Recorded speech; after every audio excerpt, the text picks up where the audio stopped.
Vendredi 14 juillet 2023, mesdames et messieurs, bonsoir et bienvenue sur Planète Terre à Terre TV pour cette session d'information 100% environnement. Ce jeudi 13 juillet 2023, le réseau Djinoukou, ses partenaires, ses alliés ont organisé au centre Anouarit d'Abomey-Calavi un atelier national pour informer, sensibiliser et former des paysans, paysannes, des producteurs, productrices et des organisations de la société civile sur les enjeux, les risques et les conséquences de l'UPOV 91.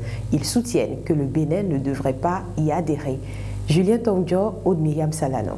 Ce que nous disons ici, c'est aussi pour renforcer l'économie locale.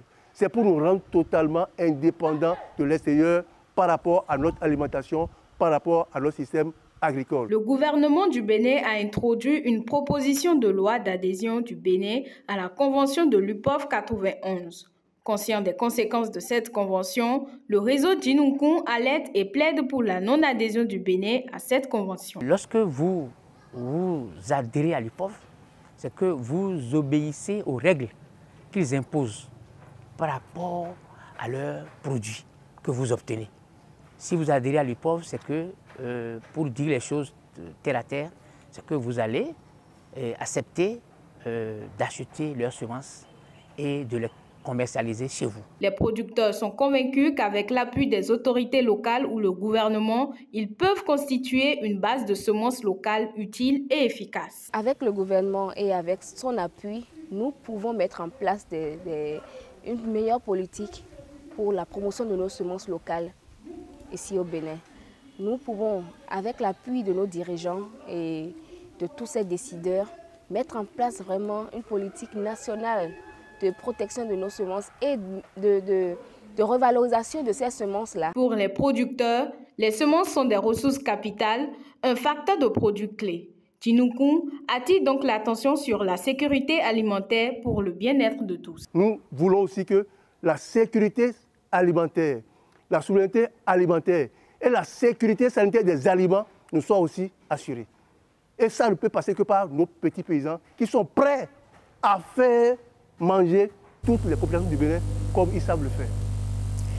La 15e session du Café Environnement s'est tenue autour du thème « Programme Église verte ».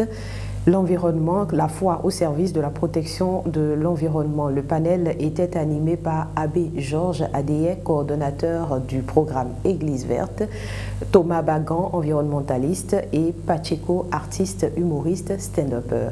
Après la session, les ambassadeurs du programme le plus innovant d'éducation environnementale s'activent sur le terrain afin de restituer le message des experts. Freddy Adjarossi et Amos Zinsoulé ont suivi deux ambassadrices du Café Environnement au port de pêche de Cotonou pour leur restitution. Voici le reportage. Nous avons appelé les usagers du port de pêche, surtout les pêcheurs et les bonnes dames qui vendent ici, à limiter l'utilisation du sachet plastique, à plutôt faire recours aux alternatives. Première étape de leur restitution, définir la meilleure stratégie pour passer le message du Café Environnement. Aujourd'hui, les usagers du port de pêche de Cotonou sont la cible de ces ambassadrices du Café Environnement.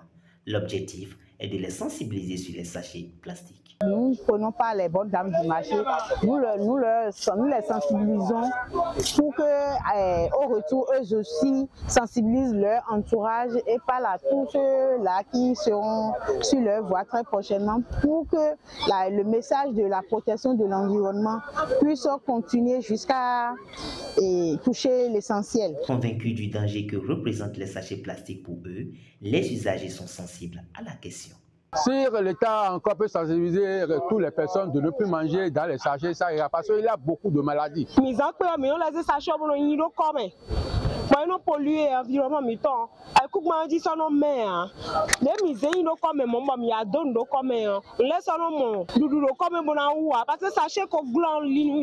Parti pour faire changer les habitudes, ces ambassadrices du Café Environnement ont réussi leur pari avec les pêcheurs et vendeuses du port de pêche de Cotonou. Nous avons parlé aujourd'hui essentiellement des sachets plastiques qui est un sujet très important pour nous parce que nous avons remarqué que le lac est rempli de sachets et on n'arrive plus à trouver assez de poissons et les pêcheurs se plaignent souvent et effectivement les dames aussi nous ont confirmé ça que quand ils vont à la pêche, les filets sont remplis de sachets ou bien même les poissons qu'ils pêchent aussi il y a des sachets à l'intérieur des poissons. Au naturel, l'entreprise bâtie par Chef Maël a lancé depuis ce mardi la 6e édition de l'atelier Les Petits Chefs. Une pâtisserie éco-responsable, c'est le cœur de métier de notre chef qui transmet sa passion et son savoir-faire aux plus jeunes. Ce matin, notre rédaction a surpris la spéciale brigade de cuisine montée par Chef Maël sur l'une des fermes de l'association Les Jardins de l'Espoir. Promotion de l'agroécologie, Chef Maël et les petits chefs visitent les Jardins de l'Espoir. C'est un reportage de Ornella Agbeyon et Julien Tondio. Chef Maël, c'est une marque qui met beaucoup en avant non seulement les produits locaux, mais également qui fait de la pâtisserie éco-responsable et respectueuse de l'environnement. Les Jardins de l'Espoir à Togodo. C'est ici que les enfants inscrits à l'atelier Les Petits Chefs ont été édifiés sur le lien entre l'agroécologie et la pâtisserie.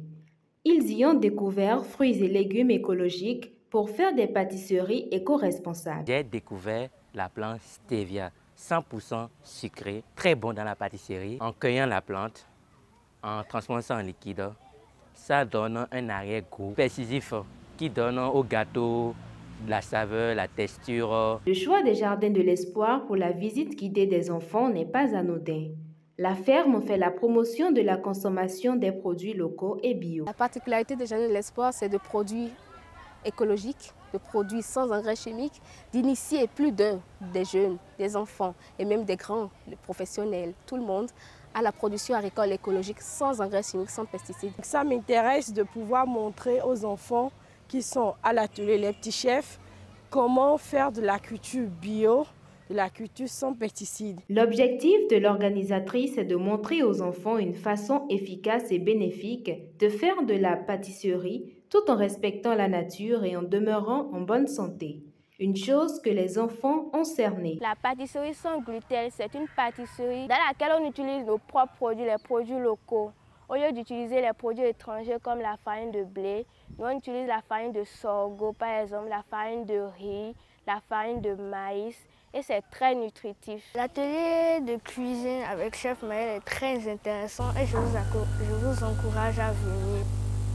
Son jardin a lui aussi fait partie de l'association Les Jardins de l'Espoir. À ses débuts, Joseph Rossou, agriculteur, s'est consacré à la production conventionnelle. Au fil des ans, il a changé de pratique et fait désormais des productions biologiques. Qu'est-ce qui a motivé et qu'est-ce qui justifie d'ailleurs cette transition du conventionnel au bio? Nous l'avons rencontré au village maraîcher de Semepodji.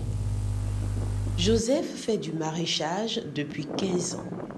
Au départ, il pratiquait une agriculture conventionnelle. Si j'ai fini de faire le traitement pour chimique avant là, toutes mes corps, certains me disent de passer huile rouge. Les gens me disent de boire beaucoup d'eau.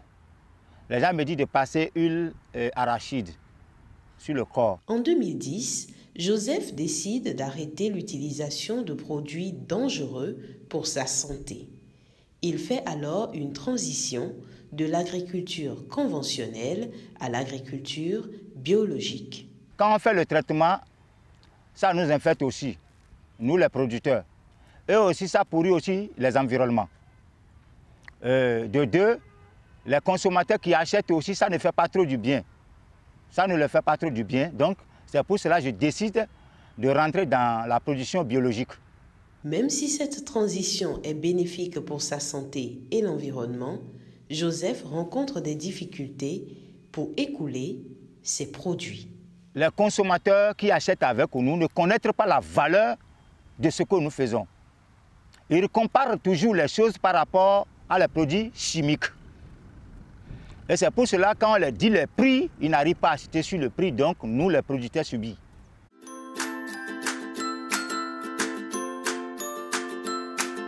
100% Terre vous fait découvrir les merveilles de la nature pour le bien-être de la peau et des cheveux. 100% Terre, c'est des beurres végétaux, des huiles végétales, des graines et des poudres. Passez votre commande en un clic.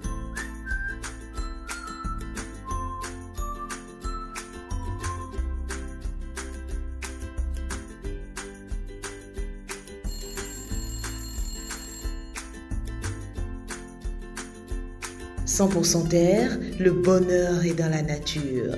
100% Terre, un produit de terre à terre. » 14 juillet 2023, journée nationale pour la fête nationale de la France. Nous souhaitons une très belle fête nationale donc à toute la communauté française au Bénin et à tous les Français du monde, tout en pensant bien sûr à protéger l'environnement. Très bon week-end à chacun et à tous. Je vous retrouve lundi avec un plaisir encore plus grand.